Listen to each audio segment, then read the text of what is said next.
Scott is a doctor of veterinary medicine and a major in the United States Army. He has earned multiple degrees in zoology, international diplomacy, and French cinema, as well as advanced degrees in veterinary medicine and public health, with specialties within those of food defense, disaster response, and biomedical research. Scott is currently serving as Chief of Surgery at the Walter Reed Army Institute of Research in Maryland. He's also completed 2 overseas tours, including dozens of missions across Europe, Africa, and the Middle East. As a SIGEP alum, Scott has volunteered with the Trago's Quest to Greece, the Carlson Leadership Academies, the Fellows Task Force, the Military Veterans Task Force, the Ritzel Task Force, and as a Lieutenant District Governor. And on top of that, in local positions across the entire country. He is co-editor of the current Ritual and Guide of Sigma Phi Epsilon, co-author of the Brother Mentor Rite of Passage, and co-producer of the Conclave Ritual Celebration. He received the SIGEP Fellow Service Learning Award at Conclave all the way back in 2009. Brother Dudis will be speaking with us today about what role accountability and mediation play in his roles overseas and in his work today at the Army Institute of Research. In times like these, leadership is needed now more than ever. The importance of accountability and mediation will be vital to your success as leaders, as we will learn from Scott today.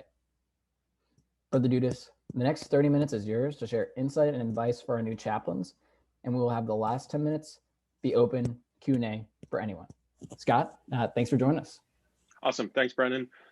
So I guess we'll start by saying I'm glad to be here tonight and talk to you guys, but I think it's important to know kind of who you're taking advice from before you take their advice.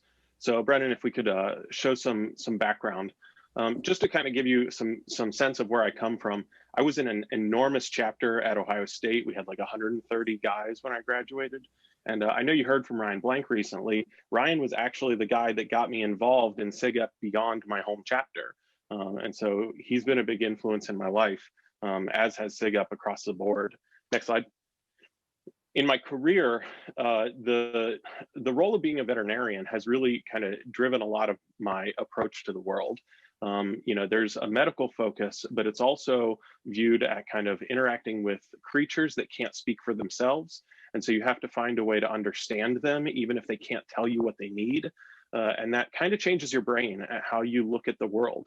You have to interpret things without people telling you what is necessary. And that's really helped me. So, I mean, I've worked with all kinds of different creatures over the years. I've run animal control. I've worked with bomb dogs and pets, you know, pigs, cows, sheep, goats, horses. You know, you can see me doing surgery and dentistry and working with some obscure animals like rats and ferrets and rabbits and even a bear in there somewhere.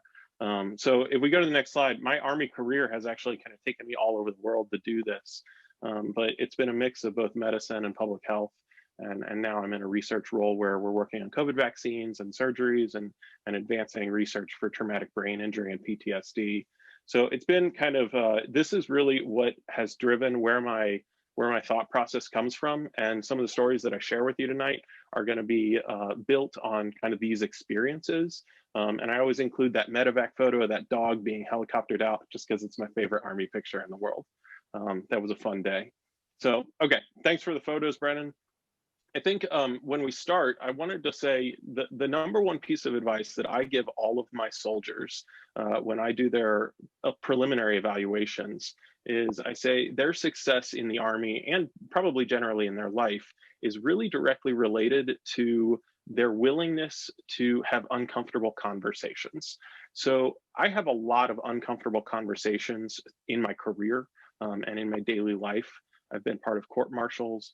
I've demoted people. I've told people they're under investigation and the results. I frequently tell people that their pet has cancer or is dying, that the cure for the illness that their animal has is going to bankrupt them. It's very, very hard to give people bad, critical news that is uncomfortable. And really what happens is we have to look at saying, like, this is not something that you are just naturally good at. It's something you can practice. It's something you can get better at. And so when we talk about accountability, a lot of accountability is your willingness to have uncomfortable conversations with the people around you and knowing how to engage in a way that's not just immediate and urgent, but it's also caring and has a long-term sustainable impact for them that can be beneficial too. So when we talk about accountability, and I'm going to kind of flesh out this word, in the Army, it means something really, really basic. Accountability is being in the right place at the right time in the right uniform. You ask 100 people in the Army and 95 of them will give you that exact answer: right place, right time, right uniform. It's really straightforward. When we talk about accountability to a lot of kind of my colleagues that I've met over the years, they said personal accountability is what comes to mind. It's following through with what you say you'll do, kind of walking the talk. And that personal accountability is, I think, something that a lot of you have demonstrated in your lives to get where you are today. The big thing about accountability is when it comes to holding others accountable. That is a much, much harder task. And it's something that when my first elected position in SIGEP was as the junior marshal, and it was the first time that I actually had to hold other people accountable. And I found that it was more challenging than I anticipated at first. We had brothers that were really nice guys that we had to kick out of the chapter. And having that conversation is really tough. So I want you to kind of approach this with a framework of how can we hold people accountable in a way that's not just effective, but it's also morally just, and that it's in line with the values of SIGEP, because that's really your role as a chaplain, is to model the values that are embodied in the ritual, to understand them, to share them with your brothers, and then to hold them accountable to live that life as well. So at its core, this is the most important thing I'm going to say today. Accountability is founded in expectations. You cannot hold people accountable if the expectations that you have of them were never explained clearly. So if you're going to hold someone accountable to the rules, it is a fundamental, level 100 task for you to understand the rules. You cannot hold someone accountable if you don't know the rules. And that's something that you're actually going to spend time with in your chaplain session, is going through the bylaws, understanding them, understanding the principles of the ritual, understanding, your not only your chapter policy, but also the national rules. For me, in my life in the Army, it's really easy to get people to do what I want. My soldiers are legally required to follow my orders. If they don't, they can go to jail. That's a good motivator for them to follow through. In SIGEP, though, we have a different challenge. We've got volunteers. You have to inspire a shared vision. You have to win them over. You have to actually get them to want to do what you're asking of them. And that's a tall ask. So, I am duty bound in my job to disobey an unlawful order. And, beyond that, I think it's actually unethical and immoral for me to apply rules to other people that are not fair and even. And I want you to think about that as you're taking on your role as a chaplain, that your ability to apply the rules is set in precedent, where if you do something once, you often get locked into doing the same thing the next time and the time after and the time after that. So early on, it is important for you to engage the rules in a meaningful way. It's important for you to become an expert in your job very quickly. And then it's important for you to think about, how does this decision that I'm making right now affect decisions that I'm going to make later? So, the best way to do that is to really ground your decisions in the values of the ritual. I started where you are today. I'm now one of the fraternity's leading experts on the ritual. There's nothing really that different about me and you. It's just the amount of time and dedication that I've spent to studying this issue over a long number of years. And the way you get good at it is you read it, you reread it, you discuss it with others. The way I got good at it was I read it, I reread it, and I discussed it with others. It's not a very challenging thing to do, but it does take a lot of effort. And most of the ritual is not something that you can just look at and on first glance understand. You really do have to spend time going over it and going over it again, and then going over it again in a different light. So get some different experience, some different perspective, view it through the different challenges that you're going through, that were different last fall than they are next spring. Talk to guys that are coming from a different position than you, from a different life stance. and really round out that knowledge, because one person alone cannot actually figure all of this out. You do need to work as a team, and but it takes a lot of time and effort and repetition. So if you want to be good at it and you want to have grounding in your decision making, focus, I think, first and foremost on, the easy things like understanding the bylaws, and then the more challenging things, put some effort into reading the ritual, all of it from start to finish. The book is terribly, terribly long. It's actually something that the task force is looking at fixing, because it's a really big burden to read, all 140 something pages of it, cover to cover. And it's something that I've struggled with. So break it up into chunks, but don't forget about the beginning and the end. There's a declaration, there's a Sigma Rite of Passage, there's a Brother Mentor section, there's supplements in there that we don't ever read to the chapter. You should read those. So a lot of this you're going to start talking about in these sessions that come up with your small breakouts. And to be successful in this, accountability is really based on expectations, right? So, my expectation of you to be successful in this role is that you identify your goals and then you write them down as part of a plan moving forward. And then using that plan, you try to create a shared vision within your chapter.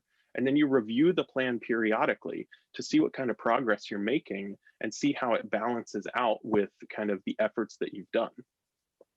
So how is this kind of played in my own life? I've got two stories that I think represent difficult conversations and accountability that have helped me in some ways and hurt me in others. The first was when I was in college. I was an orientation leader for Ohio State. So every summer we got about it was something like 17,000 students every summer that came in, and it was a full-time job where we had about 40 orientation leaders who welcomed for a 2-day orientation every single one of those students. It was a blast. It was a fun job. I really enjoyed it. And I had the opportunity at the end of it to reapply as a supervisor. And so my boss, Nicole, she invited me to apply for this position. And the application process happened in like January, February of the year. So kind of early of winter semester. And I went into the interview and, we chatted for a while. Nicole and I, we talked about some things that had gone well last summer, some plans that I had for being a supervisor the next summer. And at the end, she told me, thanks for all your feedback, or thanks for all of your ideas. I have some feedback for you. And long conversation, very short. She basically said, last summer, I found you to be very arrogant and very condescending. You're not someone that I enjoyed working with, and you won't be hired at all, let alone as a supervisor. And that hurt, definitely, to hear that to my face from someone who, I liked. And I told her straight up in the moment. I was shocked. I said, why didn't you tell me? Why didn't anybody tell me? I thought I was doing a great job. And it just fell in silence. And I found that in that moment, for quite some time over the summer, Nicole had these feelings and had never shared them with me because she didn't want to hurt my feelings. Because personally, we got along fine. She just felt that I wasn't good at the job and she didn't want to have me around. And at that point in the school year, it was February. I had already missed all of the opportunities for the summer research internships I was interested in. The deadlines had passed for even the applications. And my ability to fill that summer with a job that was valuable for my career and valuable for getting into veterinary school, which is, very competitive, it really took me for a spin. And it built a lot of resentment, a relationship that I had with a person who I thought I liked. I ended up resenting her for a very long time because she had never given me the feedback when I would have had an opportunity to do something with it. So, that's a tough experience. I've also had a different one that was a little more recent. My battalion commander, Lieutenant Colonel Graves, he sat me down one day. This was, I was in the middle of being a captain. I was stationed over in Germany. We were part of a transportation division We'd been traveling all over, Europe and Africa for years, for 2 years now. I got along really great with him. I really respected him. And he sat me down and he said, "Look, Scott, I think you're a really wonderful captain, and I think you're going to fail miserably as a major." And then he laid out 5 or 6 reasons why and what I could do to change that. And he gave me enough time with that extra year and a half before I got promoted. And he gave me some actionable steps that let me address those weak points and change how I was approaching leadership in the military. And he did it in a way that in the moment it hurt my feelings because nobody wants to hear that someone thinks you're going to fail. But in the long term, my respect for him has grown. I am so appreciative of the feedback that he gave me because it allowed me the opportunity to grow. It allowed me to have some self-reflection, and it allowed me to change in time. And that was something that was ultimately a gift. And so these two stories really reflect elements of feedback, and that's sometimes a negative word. And I know Ryan doesn't like it, but I don't mind. So feedback, if you're trying to approach, think of it as it's something that should be humble. It should come from a place of caring, right? It should be helpful. It should actually be specific in a way that says, this is what you need to do to get better. And it needs to be immediate so that people can take timely action. Ideally, it's in person. If it's positive, do it in public. If it's private, or if it's negative, do it in private. And then it doesn't personalize. It's not statements like "you're a failure." It's like the behaviors that you're demonstrating will make you fail.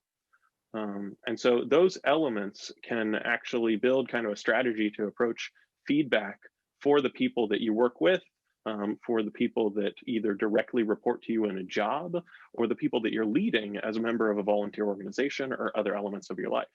And so I think this idea is really represented well. There's a book out there called Radical Candor, and it talks about kind of this framework of, how can we talk about giving feedback? And there's these two kind of axes that this framework falls on. And I'm not going to go into this super depth, but the first one is kind of the give a damn axis. It's that care personally on the top, up and down.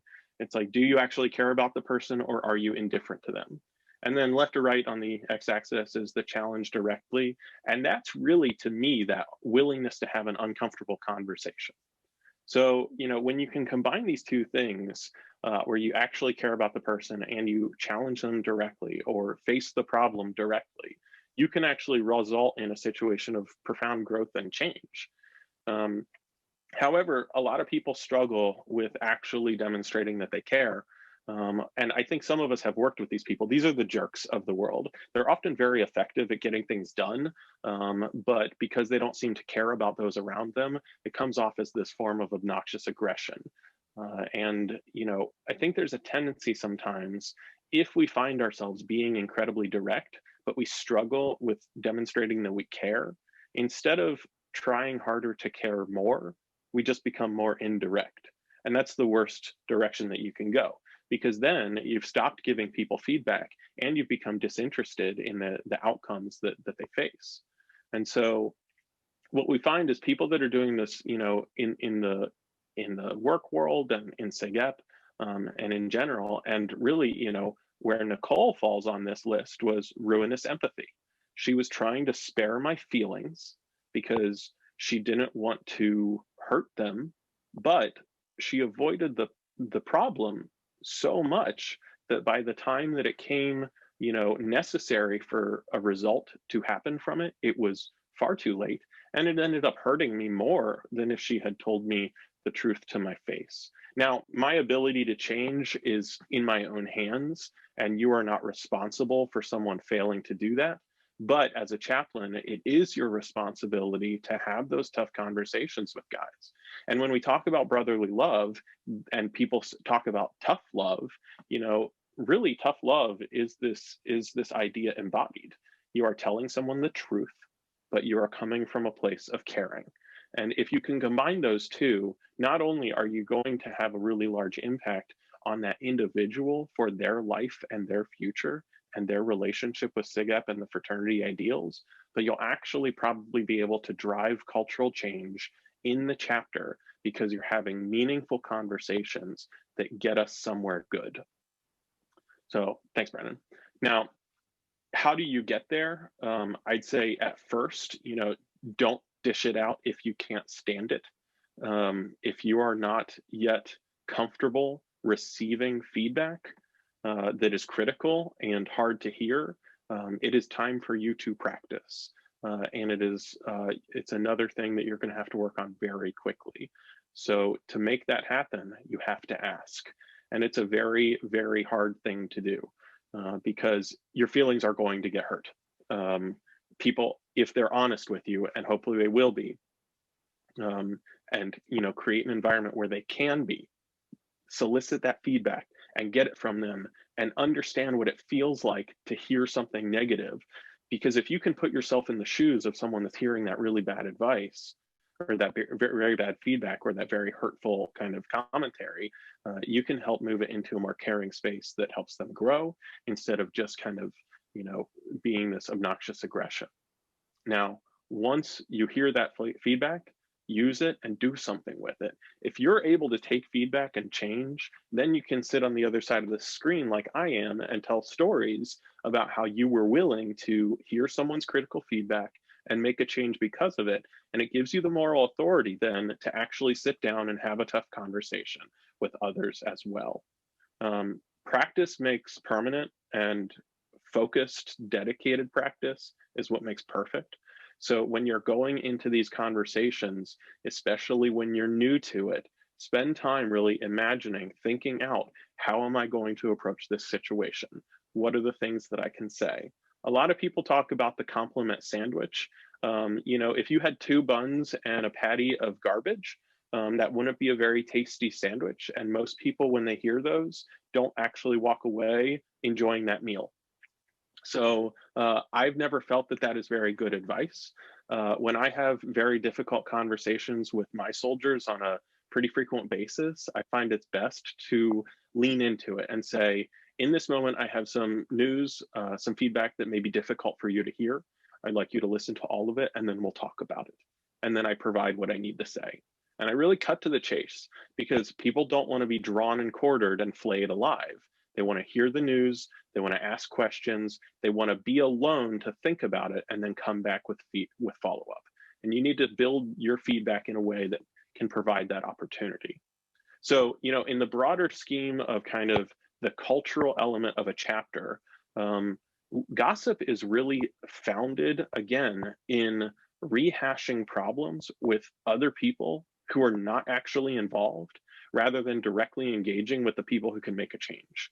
And so when you find yourself in this situation where you are, you hear people complaining about a behavior or an event that happened, use that as an opportunity to lean in and have some of those difficult conversations with the correct people, and use your role as a chaplain to drive the values of the fraternity into a behavior that people can live in their daily life.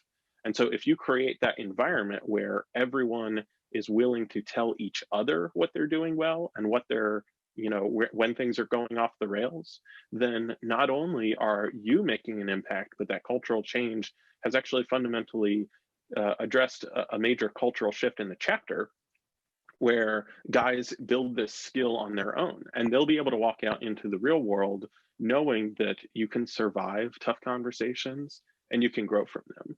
And so, at the end of the day, kind of this summary, I'll say again, accountability is about expectations. You need to set the clearest expectations in your role as the moral compass of the chapter and say, I understand the rules. I'm going to make decisions that will not set precedent that I can't maintain.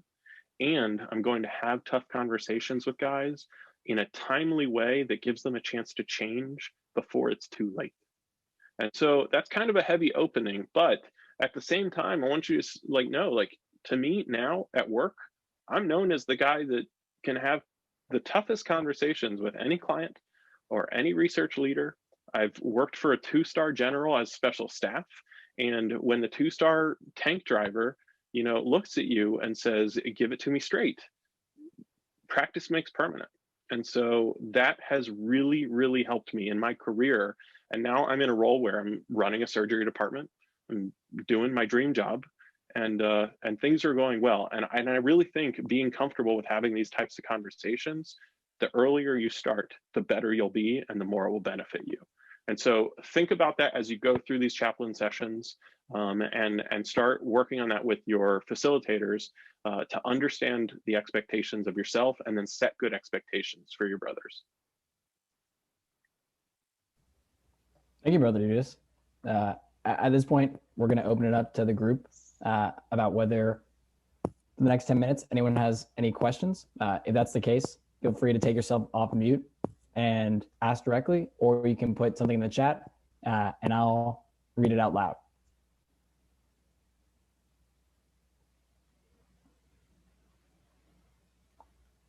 I can get us started with one question that came top of mind. Obviously, you're very passionate about the ritual, just through your involvement in morphing and shaping it for so many years. Can you speak more on how you feel the values of the ritual, maybe particularly brotherly love, connect with the idea of giving and providing feedback? Like, what's that connection for you? So I would advise the guys here to read all of Genesis chapter 31. Start from verse 1, end at verse 55 at the last word in the sentence. That's the whole chapter. Understand the story of Jacob and Laban. Understand why the decisions that they were making, and honestly, like, I'm no biblical scholar. I read biblical scholar books when I'm reading these. I pull them up on Google and I say, like, what is this chapter all about? And I read experts. And so that's how I go about it. The most interesting thing about that is that passage is all about accountability. And it is one of the most important fundamental passages driving a lot of our ritual. And it is also one of the most misunderstood verses that is used in ritual discussion. And so, I could talk about that just for that about an hour. We do on the quest. And I would encourage you to start there by reading it, reading experts, and then talking about that with a friend or with your facilitators.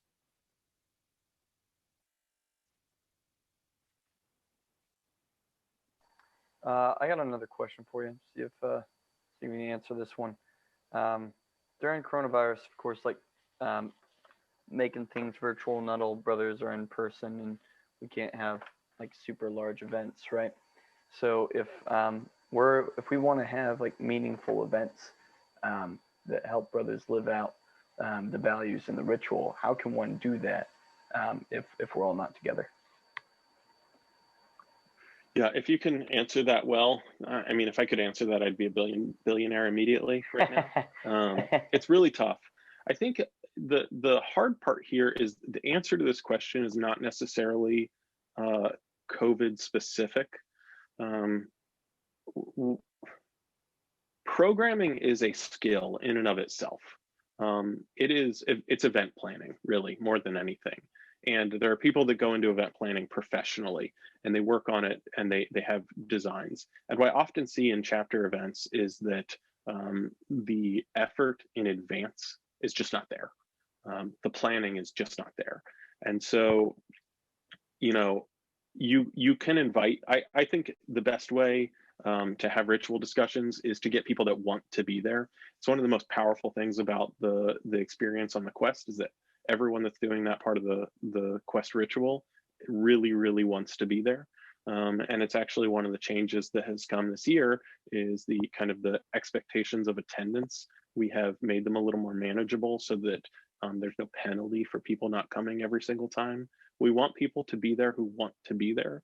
And when you're having these events where you're trying to get guys to kind of live and understand the values of ritual, focus on the people that really want to be there, and then focus on making those events kind of enjoyable by, not dragging people to be there necessarily.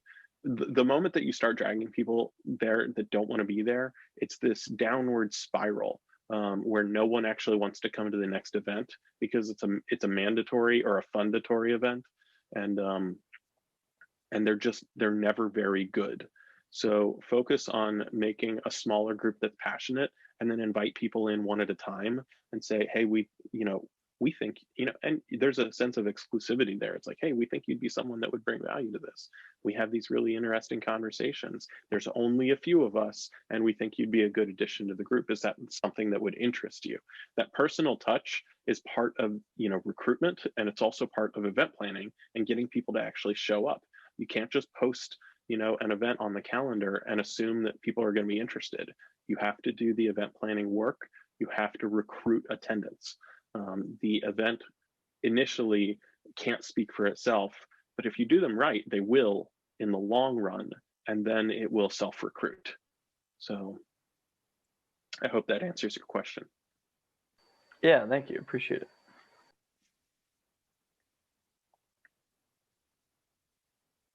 Scott, do you think that it's always one person's job to have those conversations? Are you always the right person to have that conversation with an individual?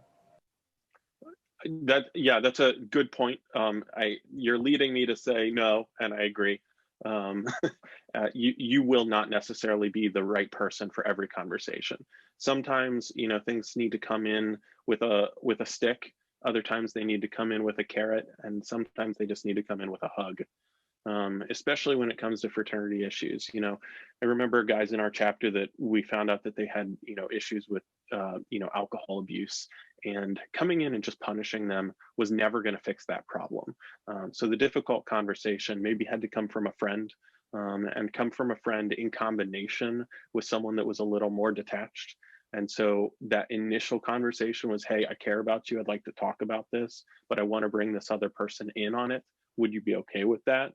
And then that second conversation is where you really dive into the issues, and you say, this is why we're worried. This is our feedback. This is our initial kind of plan or brainstorming ideas. What are your thoughts? And then make it a conversation. Because again, these I'm not talking about difficult feedback. We're talking about difficult conversations. These are two-way things. You're hearing from people, you're listening, because again, you care about them, and or you should. And if you want to actually make an impact and help them grow and change, you'll never get there if you're just the jerk that comes in and gives them bad news. Hey, Scott, quick question for you. How do you see the fraternity funding or allocating resources to really promote being a values-based and I'll say ritual-based organization? I'm not sure I fully understand your question. You're going somewhere with this. Well, I'm more just curious, like, how do we see Rico, like your company, how do you see SIGAP funding or allocating resources to really emphasize what we're trying to drive home with being a value and ritual-based organization? Are we spending dollars the way that we should be to really influence and shape the culture that we want to be? Do you feel like the work that you've been doing over the years has been well funded? That's a good question. So almost none of it is funded, that's not true. We have dedicated staff members that help with all of our task forces, and so they're being paid, obviously, the pittance that they make.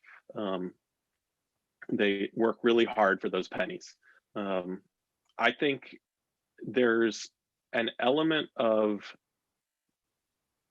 because it is kind of the heart of what we're about, there's no amount of money that will ever buy that change. And I think we see this when we have these big conversations. This was a few conclaves ago when we made the final vote to eventually kind of phase out the pledge model entirely. At one point, for a long time, it was voluntary to switch over to Balanced Man program, and then it stopped being voluntary. I don't think there's really an effective way to spend resources forcing people to make those types of changes, to make sure that our behaviors are more in line with our values.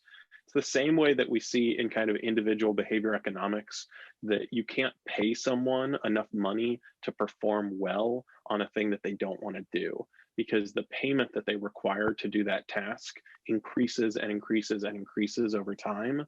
And the reward will never actually compete with a intrinsic motivator. And so what we need to do is actually identify what are the intrinsic motivators for this type of behavioral change and leverage that instead of looking at it as a business model, because it is not. I mean, there's nothing about what we do that really is a truly business-based model. It is because it's a values-based organization, we're asking people to spend their hobby time pushing the organization forward. And more than anything, we're asking them to live their lives outside of those few dedicated moments when we come together as a group to live their lives in a way that is representative of our values. And that's going to do more. And I'm not sure that you can make that happen with money. Sure. Cool. Thanks for your perspective. Thank you, Brother Dudis, for all your perspective and all that you provide for SIGEP through your various involvements, and specifically tonight in contributing your knowledge about feedback, accountability, radical candor. We're now going to talk in our cohorts about how we take what we've just learned and apply them specifically to how we're going to craft goals to change our chapter.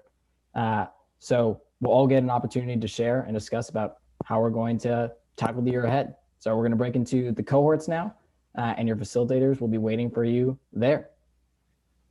Well, thanks for having me tonight. And again, I think the point I want to end on is I did not get here in a day, and you won't either. So start early, start often. It's a time-consuming thing to get good at the ritual, but it's also a worthy endeavor, because among all the things that I've done in SIGEP, I've put in a lot of hours for products that I've produced. Very few of them have changed my life in a more meaningful way than the time that I spent focusing on understanding the ritual and understanding it with my brothers. That was a very valuable, rewarding experience for me. So I hope you have fun with it, and I'm here, and so are a lot of other people that want to help you along the way.